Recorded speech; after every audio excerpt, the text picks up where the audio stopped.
கடன் வாங்கி ஒரு விஷயத்தை செயல்பட போகிறோம். இனிமேல் கடன் இருக்கக்கூடாது, இனிமேல் கடன் இருக்காது இந்த நடிகர் சங்கத்தில். இப்போ நடிகர் சங்கம் வந்து கிட்டத்தட்ட ஒரு புது காதலில் விழுந்த மாதிரி. தயவு பண்ணி நான் ஒன்று தாழ்மையோட கேட்டுக்கிறேன், சும்மா ஓசியில் பண்ணுறாங்களேன்னு சொல்லி அலட்சியப்படுத்தக்கூடாது. சங்கங்கிறது சந்தோஷமான இடமா இருக்கணும், அங்கே வந்து எல்லாரும் சிரிச்சுக்கிட்டே இருக்கணும். பதவிக்காக நான் இந்த எலெக்ஷனில் நிற்கலை, ஆனால் பதவியில் நின்னாதான் எல்லாருக்கும் நல்லது நடக்கும்ன்றதுக்காக தான் இந்த 6 மாத காலத்திலே 6 வருட பணியை நாங்கள் செய்திருக்கிறோம். இது என்னங்க கட்டிடம், இந்த ஆடிட்டோரியம் என்ன நம்ம ஆடிட்டோரியம் வரும் பாருங்க இன்னும் 2 வருஷத்தில். ஏன்னா நான் வேற என் கல்யாணம் வந்து இந்த கட்டிடத்தில் தான் பண்ணணும்னு சொல்லிட்டு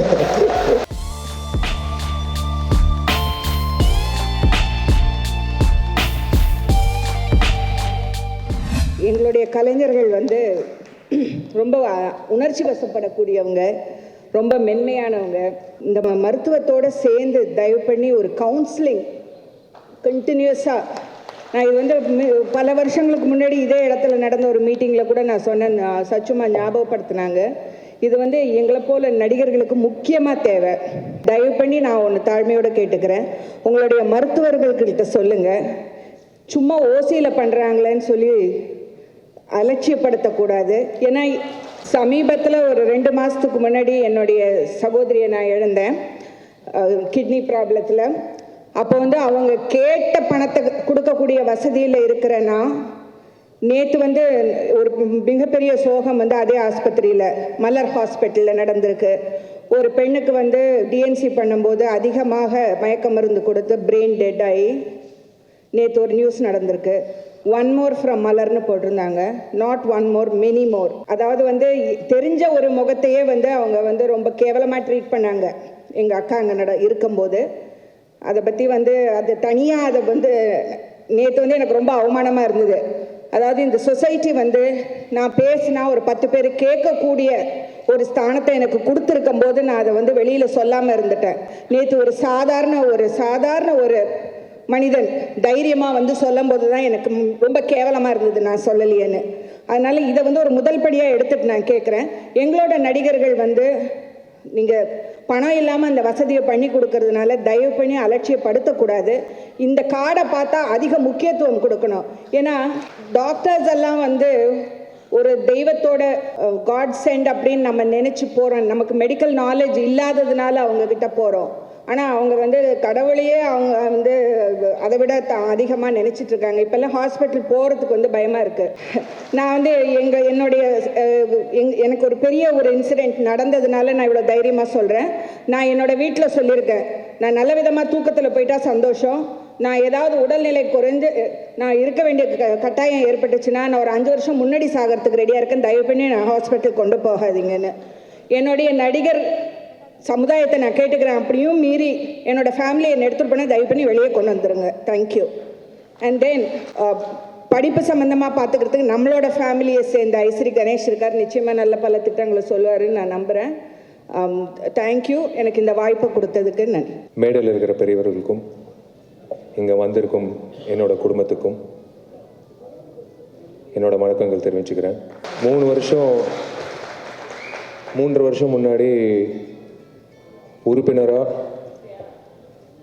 கீழே நின்று எனக்கு வாய்ப்பு கொடுங்க, பேசணும், என்னோடய ஆதங்கங்கள் நான் சொல்லணும், சக உறுப்பினர்களுக்கு நல்லது நடக்கணும் அப்படின்னு சொல்லி தொடங்கின ஒரு விஷயத்த நீங்கள் கொடுத்த தைரியத்தில் இன்றைக்கி நான் பொதுச் செயலாளராக மேடையில் நின்று உங்ககிட்ட பேசிகிட்டு இருக்கேன். எனக்கு இந்த பொதுச் செயலாளர் என்ற பதவி வந்து நான் செக்கில் கையெழுத்து போடும்போது தான் எனக்கு அப்பப்போ ஞாபகம் வருது. அந்த மாதிரி மேடையில் எப்போயாவது கூப்பிடும்போது அப்போ தான் எனக்கு ஞாபகம் வருது, பதவிக்காக நான் இந்த எலெக்ஷனில் நிற்கலை, ஆனால் பதவியில் நின்னாதான் எல்லாருக்கும் நல்லது நடக்கும்ன்றதுக்காக தான் இந்த பதவியில் எல்லாரும் நின்னோம். இது என்னங்க கட்டிடம், இந்த ஆடிட்டோரியம் என்ன நம்ம ஆடிட்டோரியம் வரும் பாருங்கள் இன்னும் 2 வருஷத்தில். இது வந்து ஒரு எல்லாரோட கனவு. நம்ம பொதுக்குழு வந்து அந்த கட்டடம் வந்ததுக்கப்புறம் அந்த கட்டடத்தில் உட்காந்து நம்ம சந்தோஷமாக அதை வந்து ரசித்து பார்க்கக்கூடிய ஒரு விஷயம். 20ஆம் தேதி பொதுக்குழு அன்றைக்கி நீங்கள் வந்து முதல் தடவையாக அந்த கட்டடம் எப்படி இருக்க போகுதுன்னு நீங்கள் பார்க்க போகிறீங்க, அதோட ப்ரெசன்டேஷன். இதுதான் நம்ம சங்கம் கடைசி தடவையாக கடன் வாங்கி ஒரு விஷயத்தை செயல்பட போகிறோம். இனிமேல் கடன் இருக்கக்கூடாது, இனிமேல் கடன் இருக்காது இந்த நடிகர் சங்கத்தில். கடன் எடுக்க வேண்டிய சூழ்நிலை எதுக்குன்னா அந்த கடன் அடைச்சாதான் நம்ம பத்திரம் இன்னைக்கு வந்து கிட்டத்தட்ட 100 கோடி ரூபாய் சொத்து நம்ம கைக்கு வந்துருக்கு. இது உங்களோட சொத்து, எல்லாருக்கும் பங்கு இருக்கு. இன்னைக்கு வந்து யாராலையும் அதில் வந்து கை வைக்க முடியாது. அதில் வந்து நல்லது மட்டும்தான் நடக்கணும், நல்லது மட்டும்தான் செயல்படணும்ன்ட்டு அந்த இடத்துல 19 கிரவுண்டு அபிபுல்லா ரோட்டில் கட்டடத்துக்கான வேலைகள் தொடங்க போகுது. அதுக்கான எல்லா விஷயங்களும் செயல்படுறோம். அது கண்டிப்பாக எல்லாரோட ஒத்துழைப்பில் 2 வருஷத்தில் இந்த கட்டடம் வரும். ஏன்னா நான் வேற என் கல்யாணம் வந்து அந்த கட்டிடத்தில் தான் பண்ணணும்னு சொல்லிட்டு ஸோ கார்த்தியை வந்து அப்பப்போ தூண்டி விடுறது. கார்த்தி எனக்கு கட்டட ஆசை இப்போ வரைக்கும் கல்யாண ஆசை வரல, ஆனால் கட்டட ஆசை வந்து அதிகமாக வந்து நீ தான் எனக்கு ஹெல்ப் பண்ணணும்னு சொல்லி சாதாரணமாக வந்து இந்த தீபாவளிக்கு வந்து எல்லாருக்கும் இலவச சேலை வேஷ்டி கொடுத்துடலான்னு சொல்லிட்டோம். ஆனால் அது வந்து நிரூபிச்சது, அது வந்து செஞ்சு காட்டினது இந்த ஈசி நண்பர்களுங்க. ஸ்ரீபிரியாம்மா கூப்பிட்டாங்க.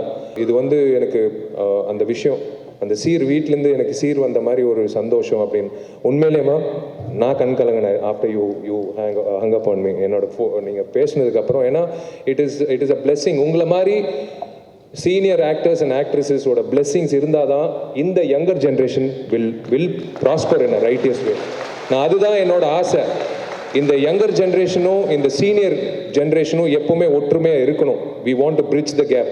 அதுக்கு வந்து இந்த கட்டடம் வந்து ஒரு மிகப்பெரிய உதாரணமாக இருக்கும். நடிகர் சங்கம்ல நீங்கள் உறுப்பினராக இருக்கிற வரைக்கும் எப்பவுமே உங்கள் குடும்பத்தில் சார்ந்த அத்தனை பேருக்கு நல்லது நடக்கும். அதுக்கு நான் உத்தரவாதம் கொடுக்குறேன். இது ஒரு பொது செயலாளராக இல்லை, அடுத்த எலெக்ஷனில் நான் நிற்பேனா இல்லையான்னு கூட எனக்கு தெரியாது. ஒரு சக நடிகனா இந்த குடும்பத்துக்கு நான் என்றைக்குமே பாடுபடுவேன். நீங்கள் எல்லாரும் நல்லா இருக்கணும். நன்றி, வணக்கம். ரொம்ப நன்றி விஷால். யாரான கல்யாணத்தையும் கட்டடத்தையும் ஒன்றா சேர்ப்பாங்களா? இந்த புள்ள சேர்த்துட்டு இவ்வளோ வருத்தப்பட்டுக்கிட்டு நம்ம பொருளாளர் திரு கார்த்தி, எங்கள் செல்ல புள்ள, அவர் காசை ரொம்ப கம்மியாக தான் செலவு பண்ணுவார். எடுக்கவே மாட்டேங்கிறான் அந்த மனுஷன். இவ்வளோ பேசியிருக்கேன்னா ஒரு டீ இருந்தான்னா டீ கூட கிடையாது. எல்லாம் அவங்களுக்கு தொடக்கூடாதுன்றார். வந்து உரையாற்றும்படி கேட்டுக்கொள்கிறோம். சார், என் காசை தான் தைரியமாக செலவு பண்ணுவேன் சார். சங்க காசு, மக்கள் காசு, அப்படியெல்லாம் செலவு பண்ண முடியாது. தம்பி, உன் தொப்பியை பார்த்தோன்னே எங்களுக்கு தெரிஞ்சிச்சு, ஏசிஎஸ் அண்ணாக்கு தெரிஞ்சிருச்சு யாரை வேட்டைக்காரன் தொப்பியை போட்டுட்டு வந்திருக்காரு. எல்லாருக்கும் வணக்கம். நாசர் சார் வந்து அடிக்கடி சொல்லுவார், சங்கங்கிறது சந்தோஷமான இடமா இருக்கணும், அங்கே வந்து எல்லாரும் சிரிச்சுக்கிட்டே இருக்கணும், அங்கே நல்ல விஷயங்கள் பேசணும், எல்லாரும் அன்பாக இருக்கணும்னு சொல்லிகிட்டே இருப்பாங்க. அந்த ஒரு சூழல் உருவாகணும்னு நினச்சி சொல்லிகிட்டே இருப்பார். எனக்கு இன்னைக்கு வந்தபோதே அது சந்தோஷமாக இருந்தது. சீனியர்ஸ் எல்லாரையும் பார்க்கறதுக்கான பெரிய ஆப்பர்ச்சுனிட்டி. இந்த மாதிரி நாங்கள் ஒவ்வொரு வாட்டி வந்து சங்க எலெக்ஷன் அப்போ தான் நிறைய பேர் நான் ஃபஸ்ட் டைம் போய் மீட்டே பண்ணேன். பட் இப்போ எல்லாரும் அடிக்கடி மீட் பண்ணுறதுக்கு சான்ஸ் கிடைக்குதுங்கிறது ரொம்ப சந்தோஷம். சங்க கட்டிடம் வந்தால் சண்டே மீட் பண்ணலான்னு நிச்சயமாக நான் நம்புகிறேன். ஏன்னா அதுக்கான எல்லா விஷயங்களும் அதில் நாங்கள் பிளான் பண்ணிகிட்ருக்கோம். அந்த கட்டட குழு இப்போ தான் அமைச்சிருக்கோம். அந்த ஒர்க்கு போயிட்டுருக்கு. நிறையா டைம் ஆகிடுச்சு. ஸோ நான் டைம் நிறைய எடுத்துக்க விரும்பலை. பட் ஃபஸ்ட்டு ஐஸ்வரி சாருக்கு ஒரு பெரிய நன்றி. என்னெல்லாம் பண்ணணும்னு நாங்கள் கனவு கண்டோமோ அந்த கனவு நனவாக்க முடியும்னு பெரிய தைரியம் கொடுத்தது ஃபஸ்ட்டு ஐஸ்வரி சார் தான். எங்களுக்கு வர லெட்டர்ஸ், நாங்கள் அந்த குருதர்ஷினி திட்டத்தில் முதல் டேட்டாபேஸ்ன்னு பேசிகிட்டே இருந்தோம். ஒரு ஃபுல் சேகரிப்பு, எல்லாரை பற்றின விஷயமும் சேகரிக்கும் போது பெரியவங்க எவ்வளோ பேர் இருக்காங்கன்னு தெரிஞ்சுக்கணும்னு ஃபஸ்ட்டு ஆசைப்பட்டோம். இப்போ எங்களுக்கு வந்து 50 வயசுக்கு மேலே எவ்வளோ பேர் இருக்காங்க, 60 வயசுக்கு மேலே எவ்வளோ பேர் இருக்காங்க, 70 வயசுக்கு மேலே எவ்வளோ பேர் இருக்காங்க, 80 வயசுக்கு மேலே எவ்வளோ பேர் இருக்காங்கிற வரைக்கும் தெரியும். 80 வயசுக்கு மேலே 58 பேர் இருக்காங்க, 70 வயசுக்கு மேலே 117 பேர் இருக்காங்க. இவங்க எல்லாருமே எங்களுக்கு விஷயமே தெரியாமே இருந்துச்சு. இப்போ இவ்வளோ பேர் இருக்காங்க. ஒரு சமுதாயம் சந்தோஷமாக இருக்கா, நல்லா இருக்கான்னு அடையாளம் வந்து பெரியவங்களும் குழந்தைங்களும் சந்தோஷமாக இருக்கணுமா. அப்படி ரெண்டுமே சந்தோஷமாக இருந்தால் தான் ஒரு சமுதாயமாக அது நல்லா இருக்குன்னு அர்த்தமா. ஸோ முதல் கடமையாக பெரியவங்களை பார்த்துக்கணும். அதுக்காக தான் அந்த பென்ஷன் ஆரம்பிக்கணும்னு சொல்லி ஆசைப்பட்டோம். அதுக்கும் இன்னைக்கு விடை கிடச்சிது. Thank you Ishari sir. எங்களுக்கு வந்து அவ்வளோ கடிதங்கள் வரும்போது கஷ்டமாக இருக்கும். விஷால் சொல்கிறேன், என்னடா இவ்வளோ தான் கொடுக்க முடியுமாடா, என்னடா சொல்கிறேன்னா, அவ்வளோதான்ப்பா நிதி இருக்குன்னு நான் சொல்லிகிட்டே இருப்பேன். இப்போ அவங்களுக்கு ஆப்ரேஷன் பண்ணி 1 லட்ச ரூபா செலவாக இருக்குது, நம்ம இவ்வளோ தான் கொடுக்க முடியுமா, நீ நானும் வேணால் கொடுக்கலான்னு சொல்லிட்டு நாங்கள் 2 பேரும் கையிலேருந்து காசு போட்டு கொடுத்துருக்கோம். தலைவர் கையிலேருந்து காசு போட்டு கொடுத்துருக்காரு. ஆனால் இப்படியே சங்கம் பண்ண முடியாது.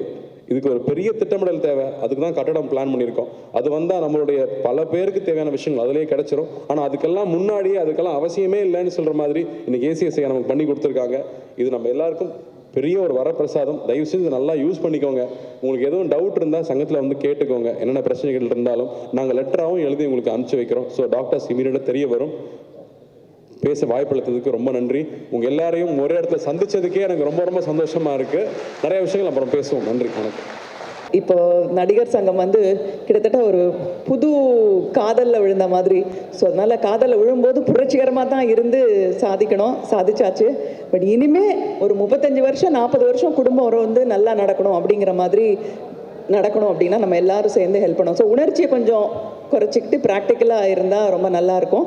ஃபார் எக்ஸாம்பிள் அவங்க சொன்னாங்க இல்லையா, ஹாஸ்பிட்டல் அண்ட் கவுன்சிலிங் வேணுன்ற மாதிரி. இப்போது March 31 வந்து நம்ம எல்லா அக்கௌண்ட்ஸும் செட்டில் பண்ணணும். இங்கே இருக்கிற எல்லாருக்குமே அக்கௌண்ட்ஸில் எல்லாம் பிரச்சனை இருக்கும். அதனால ஒரு பேசிக் அக்கௌண்ட்ஸ்னா என்ன, டாக்ஸேஷன்னா என்ன, ரிட்டர்ன்ஸ் எப்படி ஃபைல் பண்ணணும், சர்வீஸ் டேக்ஸ் எப்படி ஃபைல் பண்ணணும், இன்கம் டேக்ஸ்லேருந்து query வந்துச்சுன்னா நம்ம எப்படி அதுக்கு வந்து ஒரு சார்ட்டர்ட் அக்கௌண்ட்டை வச்சு ஹேண்டில் பண்ணணும், அதெல்லாம் வந்து நிச்சயமாக நடிகர்களுக்கு சொல்லணும். ஏன்னா காலையிலேருந்து சாயங்காலம் வரைக்கும் கஷ்டப்பட்டு வேலை செய்கிறோம். நம்ம குடும்பத்தில் யாராவது பார்த்துக்குவாங்க, இல்லை நம்ம சார்ட்டர்ட் அக்கௌண்டன்ட் பார்த்துருவாங்க அப்படின்னு நினைக்கிறோம். அப்படிலாம் நினைக்கி இருக்கும்போது கடைசியில் வந்து பார்த்தா March 31 அவசரமாக 1 கோடி செலவழிக்கணும், இல்லை 50 லட்சம் செலவழிக்கணும், இல்லை 10 லட்சம் செலவழிக்கணும்னா என்ன பண்ண முடியும்? So I think basic that kind of a thing, especially Vishal, you have to educate people about taxation and accounts. And தான் நினைப்பேன், வீட்டிலலாம் முன்னாடி வந்து ஒரு இன்ஜினியர் இருக்கணும், ஒரு டாக்டர் இருக்கணும்னு நினைப்பாங்க. எல்லா ஆக்டர்ஸ் வீட்லேயும் ஒரு சார்ட்டர்ட் அக்கௌண்ட் படிக்க வைக்கணும், உங்கள் அக்கௌண்ட்ஸ் எல்லாம் பார்த்துக்கிறதுக்கு. So wish you all the best and நற்பணிகள் தொடரட்டும். ஸ்ரீபிரியாலாம் வந்து ஒரு ஒரு தைரியமான ஆட்கள். அவங்களாம் கண்கலங்கத்தை வந்து நான் ரொம்ப கற்பனை பண்ணி பார்க்க முடியாது. ஒரு நடிகர்கள் அவர்களை பற்றி எந்த செய்தியாக இருந்தாலும் அதை மிகைப்படுத்தி, அது சந்தோஷமாக இருந்தாலும் சரி, சோகமாக இருந்தாலும் சரி, வெறுப்பாக இருந்தாலும் சரி, எந்த உணர்வாக இருந்தாலும் அதை மிகைப்படுத்தி ஒரு ஏறக்குறைய ஒரு பரிகசிக்கின்ற ஒரு தன்மை தான். அப்படி இருக்கும்பொழுது எங்களுடைய மனக்குறையை எங்களுடைய உண்மையான அன்பை, எங்களுடைய உண்மையான உணர்வை யார்கிட்ட தான் வைக்கிறது? நிச்சயம் இன்னைக்கு என்னுடைய தம்பி சாய் பிரசாந்தோடைய ஞாபகார்த்தமாக ஒரு கவுன்சிலிங் மையம் தென்னிந்திய நடிகர் சங்கத்தில் அமையும். இந்த வாக்குறுதி பட்டியல் போடும்போது, டேய் யோசிச்சு பண்ணுங்கப்பா, இதெல்லாம் பண்ண முடியுமா? உடனே விஷால், கார்த்திக், சார் நீங்கள் என்ன பண்ண முடியுமோ அதை நீங்கள் பண்ணலான்னு சொல்கிறீங்க, நம்ம இதை தான் பண்ணுவோன்னு முடிவு பண்ணிட்டு அதை நோக்கி போவோம் சார்னு சொன்னாங்க அந்த பசங்க. எனக்கு இந்த ஜென்ரேஷன் கேப்ன்றது ஒரு சுகமான விஷயமாகவும் இருக்குது. நான் யோசிச்சு போங்கன்னா, இல்லை நம்ம டார்கெட்டை ஃபிக்ஸ் பண்ணிட்டு நம்ம அதுக்கு போவோம் சார், அப்படி தான் கொண்டு வந்தாங்க. இந்த 6 மாத காலத்திலே தோழர்களே, உங்களுக்கு தெரியாது, 6 வருட பணியை நாங்கள் செய்திருக்கிறோம். இப்போ இந்த குருதட்சணை திட்டம் பண்ணதுனால உங்க எல்லோருடைய குறிப்புகளும் நீங்கள் வந்து கடிதம் எழுதி எங்களுக்கு கொடுக்கணும் கிடையாது. முக்கியமாக உங்கள் வருங்கால சந்ததியினுடைய கல்வி, உங்களுக்கு எத்தனை பிள்ளைகள் இருக்கிறது என்று தெரியும், எந்த வகுப்பு படிக்கிறார்கள் என்று தெரியும். நீங்கள் எங்களுக்கு சொல்ல தேவையில்லை. இந்த தேதியில் இந்த பொத்தானை தட்டினால் அது சொல்லும், இன்னாருடைய மகள் இப்பொழுது 12ஆம் வகுப்பு முடித்திருக்கிறாள், அவளுக்கு காலேஜ் போக சம்மந்தமா இல்லையா, அது எங்களை ஞாபகப்படுத்தும். நிறைய பேர் இதை பத்தி சந்தேகங்கள் கொண்டாங்க. என்ன எங்களை வச்சு நடிக்க வச்சு அவமானப்படுத்துறதா? ஐயோ, அது கிடையாது. உங்களுடைய குரல் எங்களுடைய பதிவிலே இருக்க வேண்டும், உங்களுடைய பிம்பம் எங்களுடைய பதிவிலே இருக்க வேண்டும். இது என்ன அரசாங்க அலுவலக வெறும் உங்கள் முகவரியை வைத்துக் கொள்ள? நாம் கலைஞர்கள், உங்களுடைய ஒரு சிறு துளி சங்கத்திலே இருந்து விட்டு போகட்டுமே. இந்த கணினியிலே என்ன இப்போது குறைச்சல்?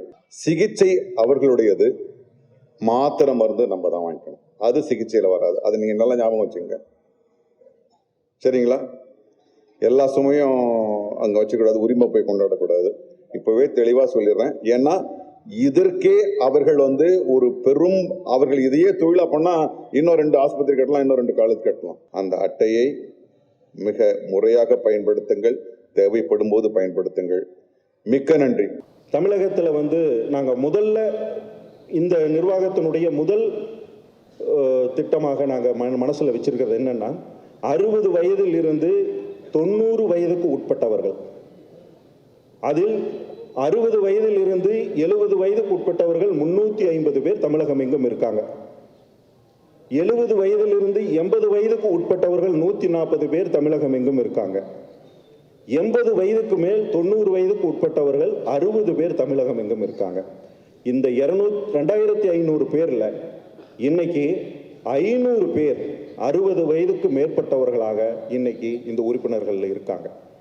இந்த நிர்வாகம் முதலில் அந்த குருவிற்காகவும் அந்த வயது மூத்த கலைஞர்களை அங்கீகரிக்கவும் பென்ஷன், மருத்துவம், அவர்களுடைய குடும்பத்திற்கு தேவை வேற நடிகர் சங்கத்தினோட முடியாத சோர்ஸுகள், அரசாங்கத்தினுடைய காந்தி பென்ஷன், மருத்துவ ரீதியாக தமிழக அரசினுடைய பென்ஷன், இப்படியான எல்லா உதவிகளையும் வாங்கி குறைந்தபட்சம் அந்த மூத்த கலைஞர்களுக்கு ஒரு மாதம் 5000 ரூபாயாவது கிடைக்கும் அளவிற்கு எங்களுக்கு செய்து கொடுக்க முடியும் என்று நினைக்கின்றோம். நாங்கள் ஆயுசு முழுக்க இந்த பொறுப்பில் இருப்போம்ட்டு வரல.